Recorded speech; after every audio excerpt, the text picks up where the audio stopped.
বৌদ্ধ খ্রিস্টান মুসলমান আমরা সবাই ভাই ভাই। তারেক রহমানের নির্দেশ আমরা সবাই মিলেমিশে থাকবো, মিলেমিশে কাঁধে কাঁধ মিলে বাংলাদেশের প্রধানমন্ত্রী বাংলাদেশকে গর্ব, বাংলাদেশকে এগিয়ে নিয়ে যাবো। তারেক রহমানের নির্দেশ ধর্ম যার যার, নিরাপত্তা সবার। তারেক রহমানের নির্দেশ বাংলাদেশে ধর্মের নামে দেশকে বিভক্ত করা যাবে না।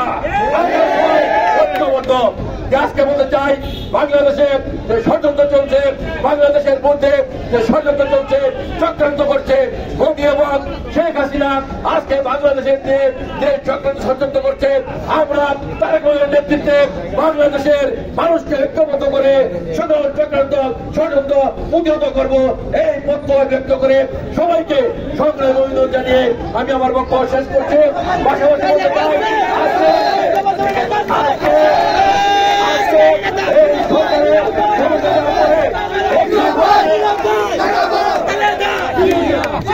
একটি গোষ্ঠী আজকে সুযোগ নিয়ে বিভিন্ন জায়গায় চাঁদাবাজি, সন্ত্রাসী, দোকানপাট দখল, জমি দখলের পায়তারা করছে। আমরা বলতে চাই, তারা কোন দলের নেতা কর্মী হতে পারে না। তারা চাঁদাবাজ, তারা দখলদার, তাদেরকে পুলিশে ধরে দেবেন। আমরা বলব যে যদি বিএনপির নামে কেউ চাঁদাবাজি করতে আসে, তাদেরকে সবার আগে পুলিশে ধরে দেবেন।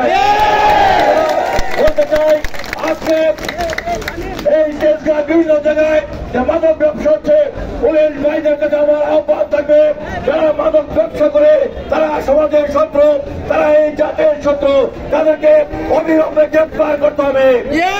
সাথী বন্ধুরা, এটা শুধু পুলিশ ভাইদের কর্তব্য নয়, পাশাপাশি আপনাদেরও কর্তব্য আছে।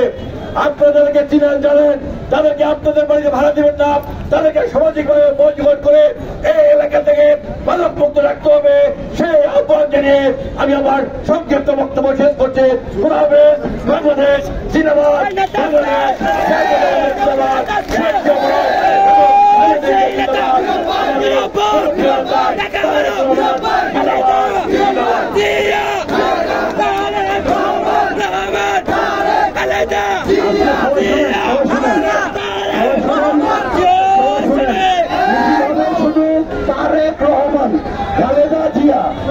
তারেক রহমান দিনের দেশে দিনের বাংলাদেশে, তারেক রহমানকে নিয়ে স্লোগান আমরা মিছিল বের করবো।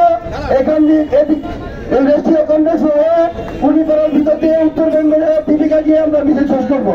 সবাই মিছিলের শেষ পর্যন্ত পিছিয়ে থাকবেন, সবাই ব্যানারের পিছনে থাকবেন, ব্যানারের সামনে কেউ যাবেন না। এটা আমাদের নেতার নির্দেশ। সবাইকে ধন্যবাদ।